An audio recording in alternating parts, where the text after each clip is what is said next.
Unit 2nd in Physics, Force and Laws of Motion. In the first lecture, we have discussed about the concept of force. Force जो है, it's an external effort. Force is an external effort. जिसे क्या हो सकता है, कोई body rest में है, उसको मोशन में लाया जा सकता है. ए बॉडी इन मोशन, इसको मोशन से रेस्ट में लाया जा सकता है, या मोशन में जो स्ट्रेट लाइन में डायरेक्शन है बॉडी की, उस डायरेक्शन को चेंज किया जा सकता है.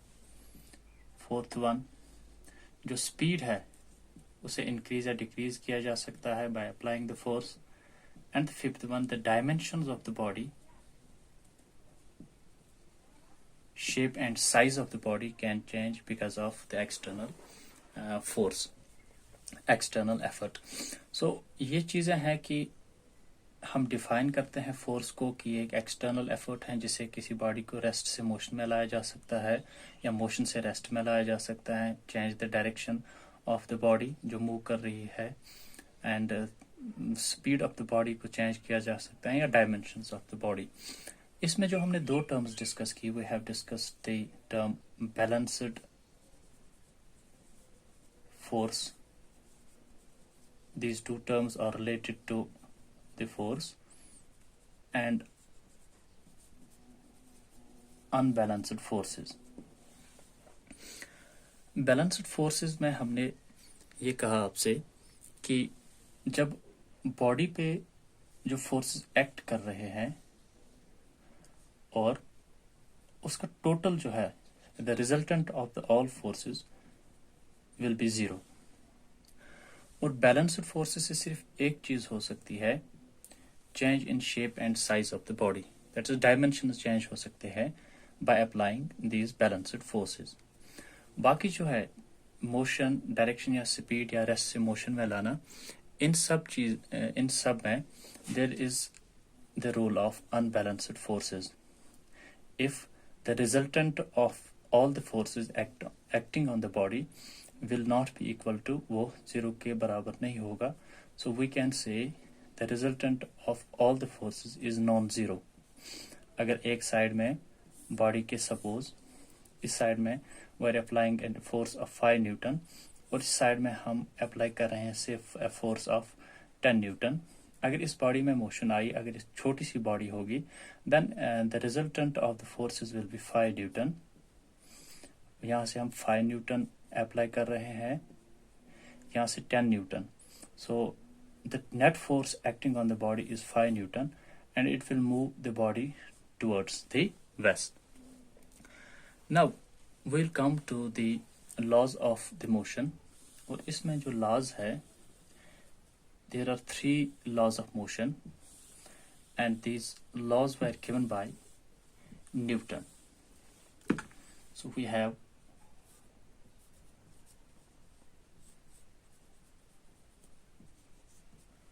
three laws of motion. First law of motion,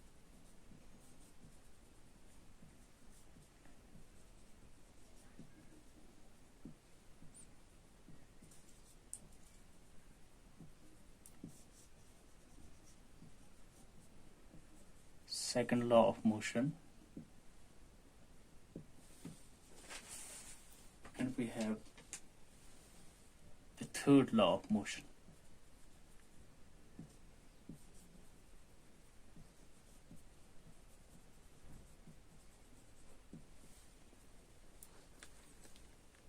आज हम इसमें डिस्कस करेंगे, इस लेक्चर में हम डिस्कस करेंगे about the first law of motion. जो फर्स्ट लॉ ऑफ मोशन है, ये डिफाइन करता है फोर्स को, और इसका दूसरा नाम भी है लॉ ऑफ इनर्शिया.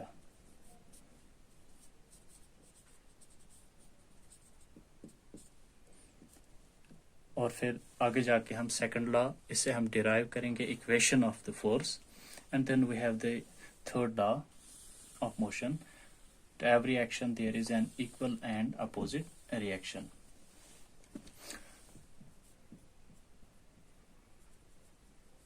अब जो न्यूटन का फर्स्ट लॉ ऑफ मोशन है,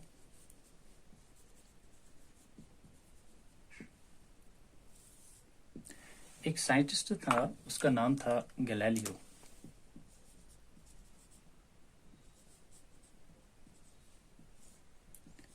इसने एक एक्सपेरिमेंट किया एक बॉल पे, वो मार्बल की थी, सफियर था ये। और इस एक्सपेरिमेंट जो उन्होंने लास्ट में एक्सपेरिमेंट को कंक्लूड किया, उसकी जो ऑब्जर्वेशंस थी वो ये थी कि अगर कोई बॉल आपके पास है, कोई भी ऑब्जेक्ट, कोई भी बॉडी, वो मूव कर रही है एक हॉरिजॉन्टल सरफेस पे, वी कैन से ये मूव कर रही है along a straight line with uniform motion.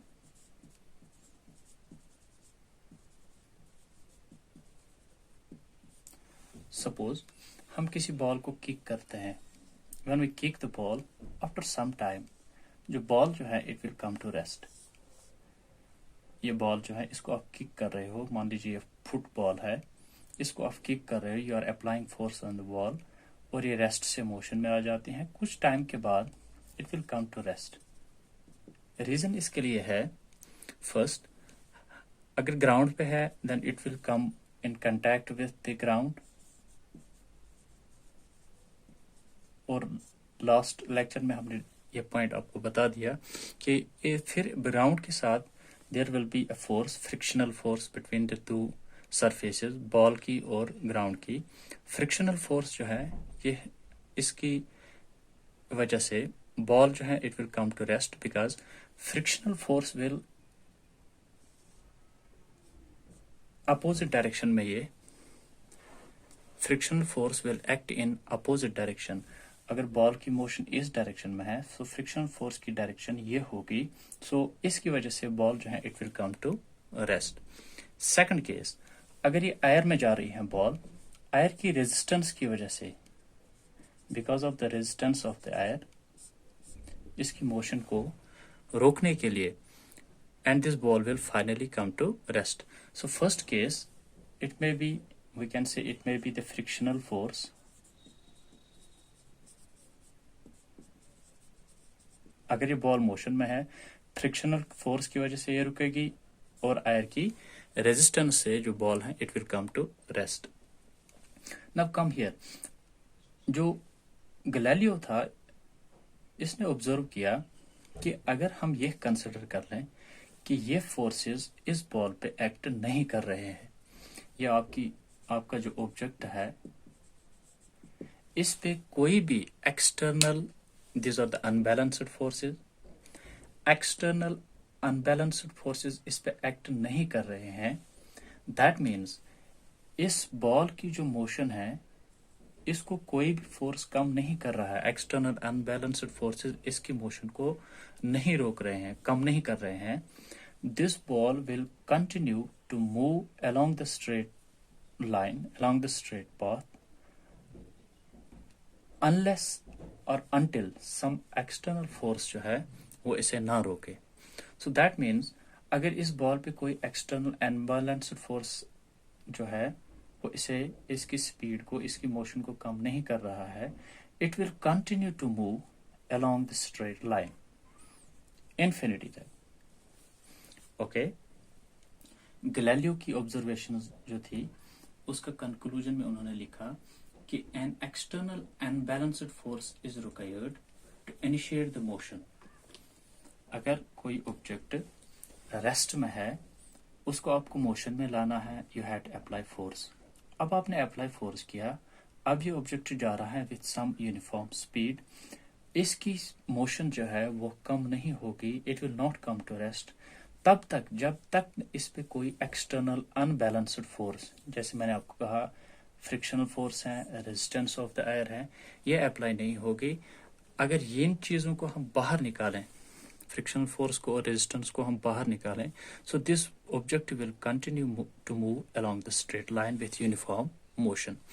इसी के एक्सपेरिमेंट पे गैलीलियो ने इन्वेस्टिगेट किया और फिर फर्दर स्टडी किया इस पे मोशन पे। ही फर्दर स्टडीड मोशन और उसके बाद उसने डिराइव किए 3 लॉज। और फर्स्ट लॉ जो है that's related to this experiment of Galileo. Actually इसने एक स्लोप पे ये एक्सपेरिमेंट किया था। और फर्स्ट लॉ जो है अब न्यूटन का, इसने ये कहा कि कोई body, a body will continue to move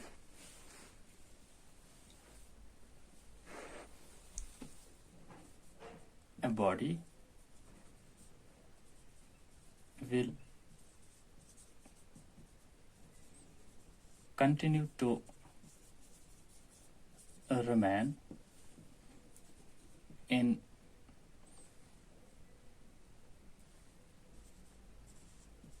a state of rest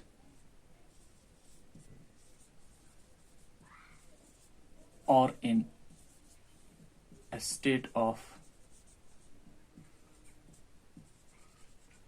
uniform motion along a straight line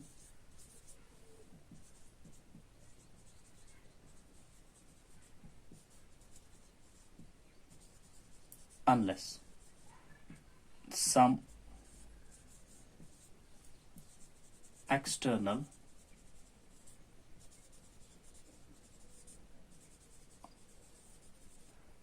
unbalanced force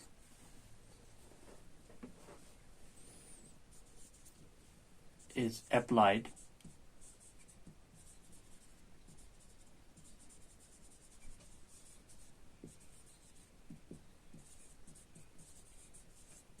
to change its state.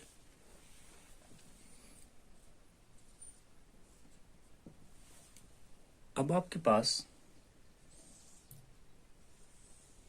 जो स्टेटमेंट है फर्स्ट लॉ का, अगर आपके पास कोई ऑब्जेक्ट है वो रेस्ट में है, इट विल टेंड, ये चाहेगा to remain in the state of rest. कोई बुक है टेबल पे, वो रेस्ट में होगी। अगर आप उस बुक को धक्का देंगे, यानी कि आप उस पे अप्लाई कर रहे हैं एक अनबैलेंस्ड फोर्स, उसको आप मोशन में ला सकते हैं। या अभी जो हम एग्जांपल ले रहे हैं, मान लीजिए ये एक फुटबॉल है, ये रेस्ट में है, इसको मोशन में लाने के लिए you have to kick it. जब आप इसे किक करते हैं, that means you are applying external force, unbalanced force. उसकी वजह से ये बॉल जो है ये मोशन में आएगी। A body will continue to remain in a state of rest. State of rest में है ये। It will continue to remain in the state of rest. तब तक जब तक न आप इस पे इतना फोर्स बाहर से अप्लाई करेंगे, अनबैलेंस्ड फोर्स, ताकि ये किस में आ जाए, मोशन में। फर्स्ट केस, रेस्ट से मोशन में लाने के लिए, इस ऑब्जेक्ट को, इस बॉडी को रेस्ट से मोशन में लाने के लिए you have to apply external unbalanced force. आपको unbalanced force इस पे अप्लाई करना है, so it will move, state of rest में है, it will come to motion. First case. Second, अगर अब इसी बॉल को हम लें, अब ये मोशन में है, now it's in motion. Now this ball is in motion. It's moving along a straight line. और मूव कर रही है विथ यूनिफॉर्म मोशन।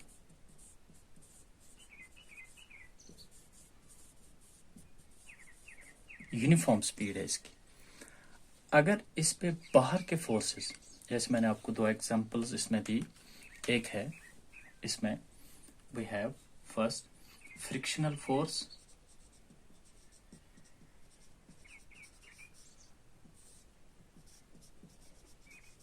जो इस बॉल पे अपोजिट डायरेक्शन में एक्ट कर रहा है, and second is the resistance of the air.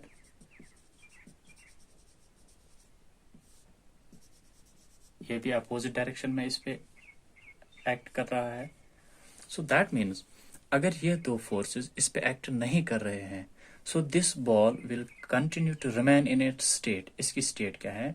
State of uniform motion along a straight line.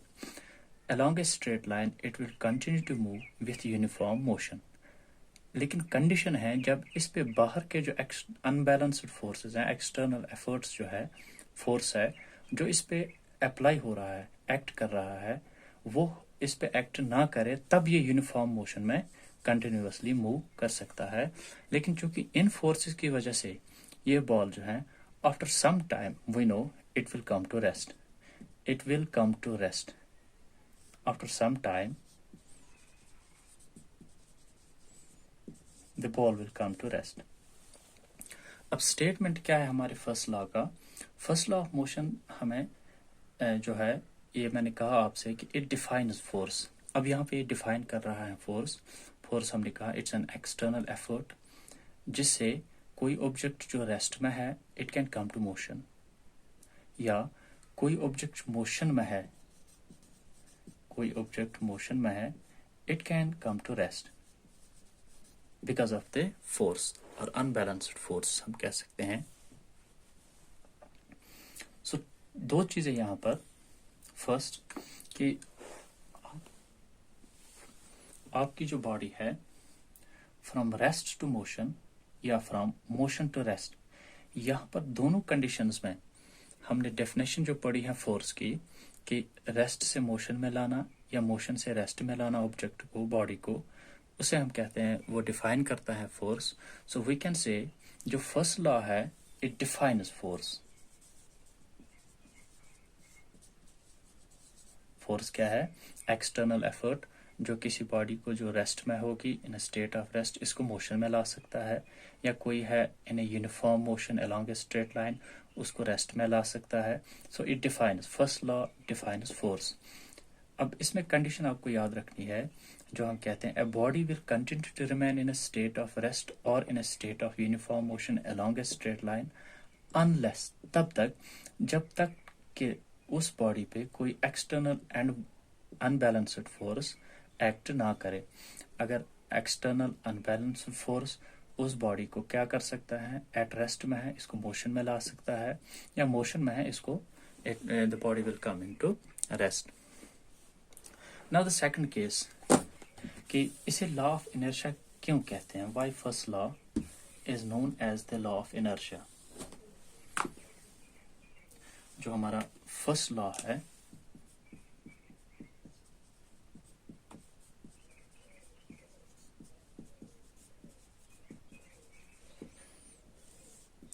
इस लॉ को हम लॉ ऑफ इनर्शिया क्यों कहते हैं? वाई?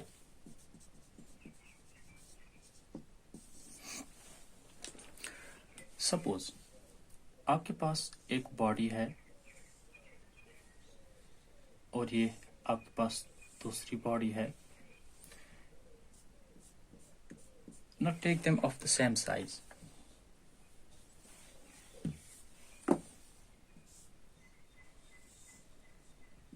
एक ही साइज के दो ऑब्जेक्ट्स हैं आपके पास, या आपके पास कोई फुटबॉल है,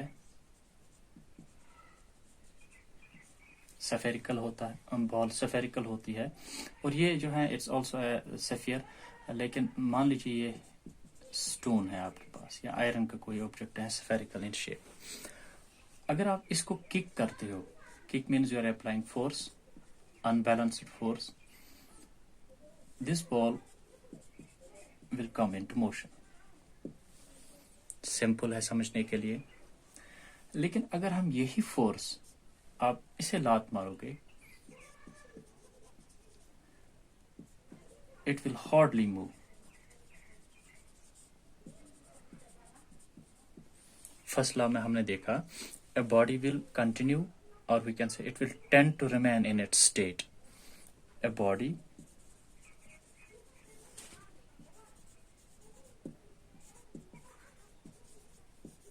will tend to remain in its state.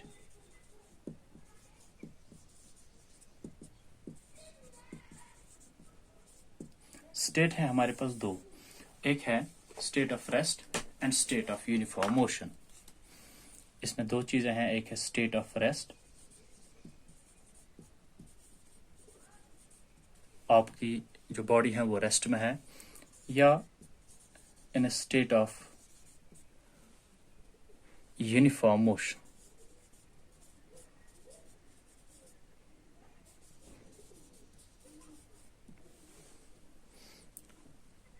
Okay, so ये रेस्ट में है, you have applied the force, अब ये बॉल मोशन में आ गई।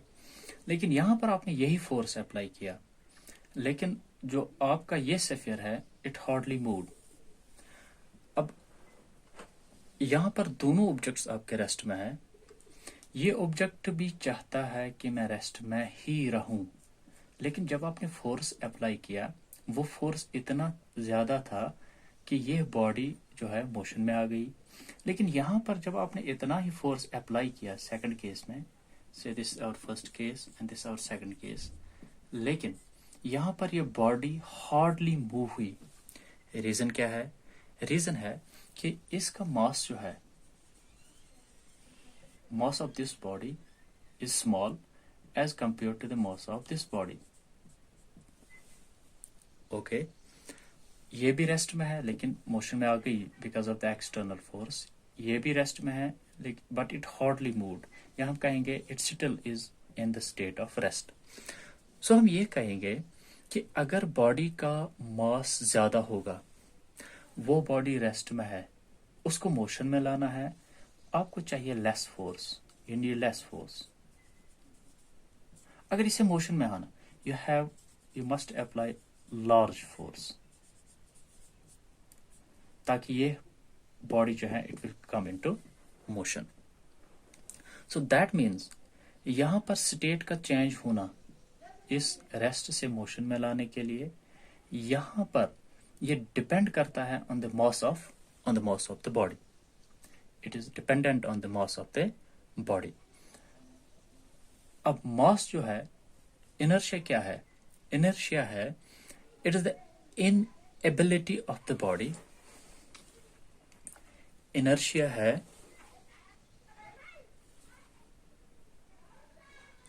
inertia क्या है?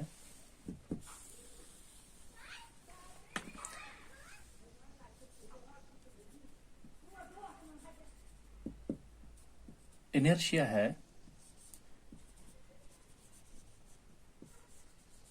inability of the body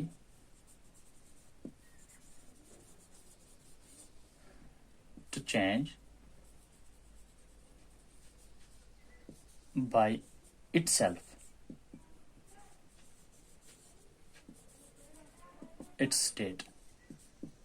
simple terms में हम लिख सकते हैं, it's the inability of the body to change by itself its state. State अब हमारे पास है state of rest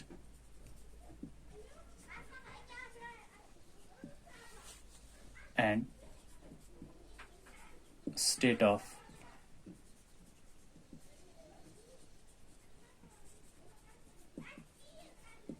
uniform motion.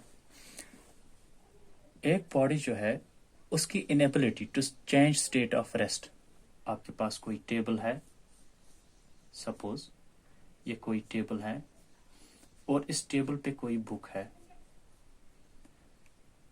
Suppose इस टेबल पे कोई बुक है या कोई भी ऑब्जेक्ट है, it will continue to remain in the state of rest. ये रेस्ट में है, it will continue to remain in the state of rest unless जब आप इस पे कोई फोर्स अप्लाई करेंगे टू मूव दिस ऑब्जेक्ट। ठीक है, सो इसकी इनएबिलिटी, ये खुद से अपनी जो स्टेट है चेंज नहीं कर सकती हैं। It can not by itself, it can not change state from rest to uniform motion. तो ये इसकी इनएबिलिटी है, inability of the body to change by itself its state. या जो हमने एग्जांपल ली अभी दो बॉल्स की, ये रेस्ट में है, ये खुद से मोशन में नहीं आ सकती। एक हमने एग्जांपल ली फुटबॉल की और इस स्फीयर की जो कि स्टोन या मान लीजिए आयरन की है, ये अपनी स्टेट खुद से चेंज नहीं कर सकती जब तक न हम इन पे अप्लाई क्या कर रहे हैं, force.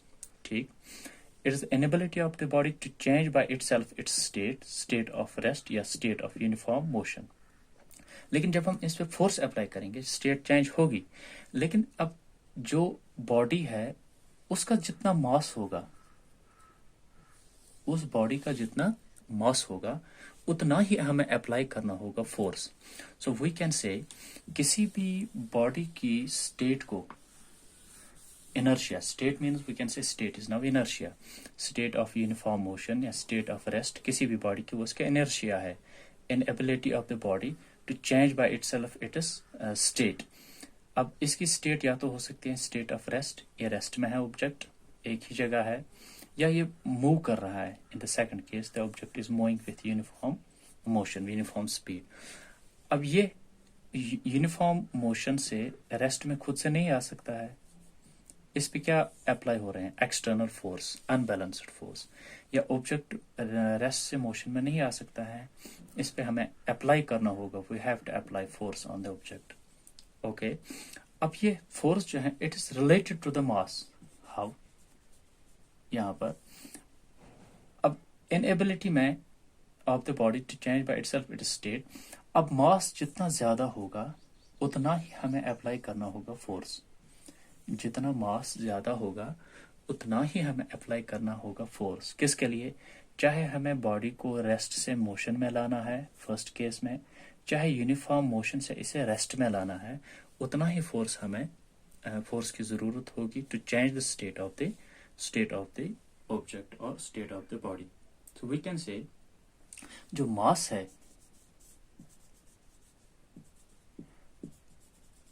It is the measure of inertia।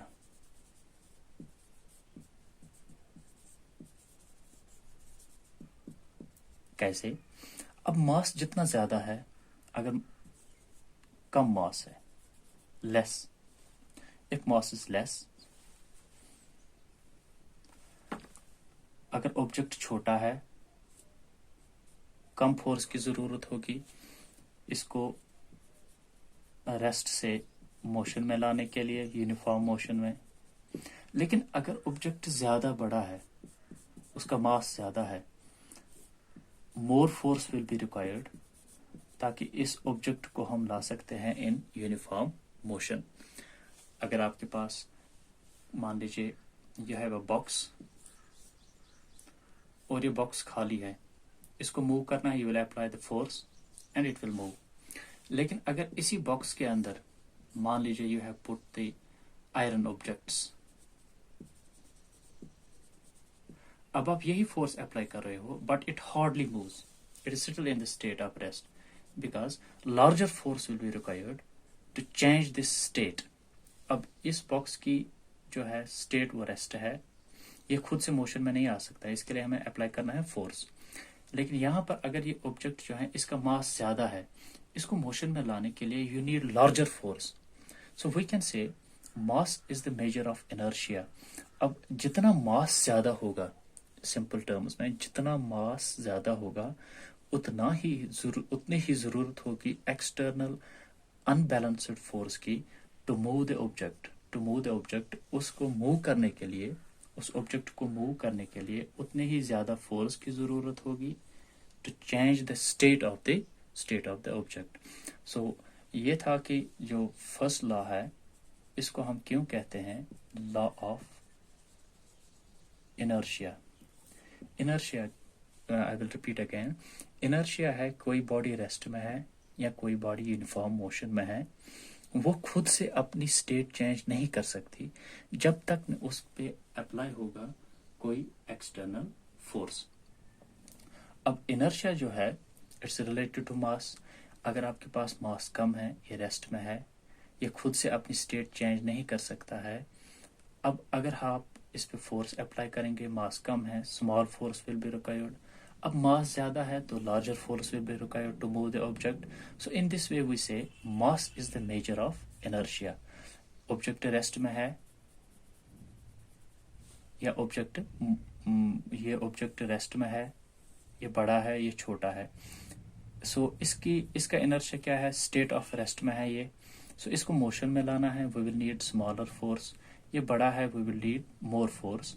So inertia में जो हमें स्टेट चेंज करनी है, स्टेट ऑफ रेस्ट या स्टेट ऑफ यूनिफॉर्म मोशन, उसमें फोर्स जो है वो डायरेक्टली प्रोपोर्शनल है to the mass. So we can say force is directly proportional to the mass of the object, जितना ऑब्जेक्ट का मास होगा उतनी ही ज्यादा फोर्स की जरूरत होगी to change the state of rest और state of uniform motion. So first law क्या है? फर्स्ट लॉ ऑफ न्यूटन जो है, it states that a body will continue to remain in the state of rest और in the state of uniform motion unless or until some external unbalanced force acts on it. और ये first law जो है define करता है force कि अगर आपको ऑब्जेक्ट में लाना है फ्रॉम चेंज करनी है ऑब्जेक्ट की state from rest to motion, तो you have to apply the external unbalanced force. आपको ऑब्जेक्ट जो है वो यूनिफॉर्म मोशन में है, उसको रेस्ट में लाना है, you have to apply external unbalanced force. So वो इसे first law defines the force. और साथ ही इसे हम कहते हैं लॉ ऑफ इनर्शिया. इनर्शिया क्या है? किसी भी बॉडी की inability to change by itself its state. कोई भी ऑब्जेक्ट है वो अपनी स्टेट खुद से नहीं बदल सकता जब तक न उस पे कोई एक्सटर्नल फोर्स अप्लाई किया जाए. इसमें मैंने आपसे कहा कि अगर मास कम है सो उस टाइम हमें कम फोर्स अप्लाई करना होगा टू मूव द ऑब्जेक्ट, और कोई ऑब्जेक्ट मोशन में है उसको रेस्ट में लाने के लिए. लेकिन अगर अब मास ज़्यादा है वहाँ पर ज़्यादा फोर्स की ज़रूरत होगी ताकि to change the state of the object, या हम कह सकते हैं चाहे उसे स्टेट ऑफ रेस्ट से मोशन में लाना है या यूनिफॉर्म मोशन में है उसको रेस्ट में लाना है. या सिंपल टर्म्स हम याद रखेंगे, किसी भी ऑब्जेक्ट का मास जो है वो होता है मेजर, उसके मास is the measure of inertia.